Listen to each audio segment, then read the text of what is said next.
complex medicine ambassador. We are here today at the 2024 NHAA Herbal Medicine Summit, and we have, in fact, the president of NHAA here with us, Hannah Boyd. Welcome. Thank you. It's great to have you here. Thanks for coming along again to speak to our wonderful delegates. We have had a lot of fun, let me tell you. Now, can you tell us a little bit about the event? For the people that haven't been to an event like this, what are they missing out on? A lot, I would say. It has been an incredible weekend. It's not over yet, but we've done a lot of things a little bit different this year. With the Herbal Medicine Summit, we've kind of curated 2 days of events and workshops and a bunch of new ideas just to try and stimulate and excite people, like a bright, warming, bitter tonic, that gets that digestion moving, gets the creative juices flowing. And I think we've done a great job. The location up here on the Sunshine Coast is amazing. And just having all that nature around us. We've got those workshops that we're running outside. So people have been presenting outside. We've got our elixir caravan and people sitting around on Moroccan rugs with frankincense in. I mean, it is next level. I've just had the best weekend as well. So yeah, it's great.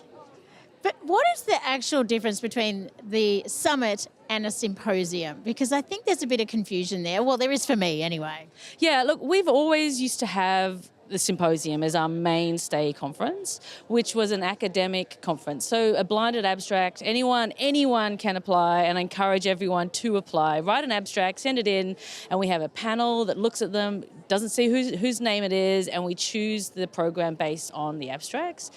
The Herbal Medicine Summit is not an academic conference, although we have lots of academics speaking, but we choose the speakers for the 2 days and ask herbalists and naturopaths from all around Australia, and also we've got some from across the ditch over here as well, to kind of bring a lot of love. So with this sort of the lightness of the herbs, we've been able to sort of try a few new different things and give everyone a bit more grassroots kind of experience. Yeah. Well, it certainly has been that. The pearls of practice. Now, there's a lot of talk about that. So what is that about?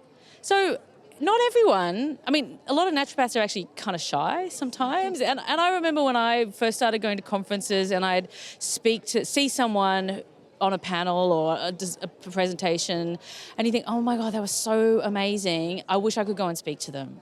And some people are pretty confident to go up and say, hey, I really liked that. But a lot of people don't have the confidence to do that. So our incredible events chair, Sarah Christensen, came up with the idea of the Pearls of Practice, which is we've had 20 tables, and on each table is one excellent rock star. So we had a table with Jason Horowitz, a table with Rhiannon Harrington, a table with Rachel Arthur.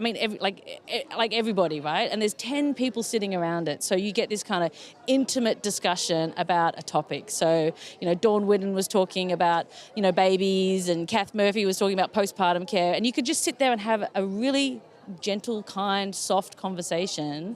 It gives everyone a chance to kind of touch each other's ideas a little bit closer. It's been really successful. We've loved it. It's been great. It's almost like mentoring in this kind of big situation, but doing some mentoring at the same time, or getting a taste for it. Yeah, absolutely. And I think, there's coming to conferences and listening to all the presentations is great, but we always, as naturopaths, when you do mentoring or you're in a group that you're sharing everything, you learn so much when you can have that conversation and bounce off ideas and feel confident to say, hey, but what about this, or would I do that? And I think, everyone has great ideas to bring to those conversations. And, all our speakers and presenters, they're so generous and kind with their time. And, our NHAA members, they really are some of the most, prolific and exciting, people that have driven the profession and do so much for up-and-coming naturopaths as well. So, yeah, it's been very great to have everyone to, have a close and up personal experience with them. Yeah. Well, congratulations on running such an incredible event. We've spoken to a lot of people. It's been absolutely fascinating. If you haven't made it to this year's event, you need to book your ticket for 2025. Thank you so much for joining us. Don't forget to follow us on our socials and head to the website for all the information we have there for you.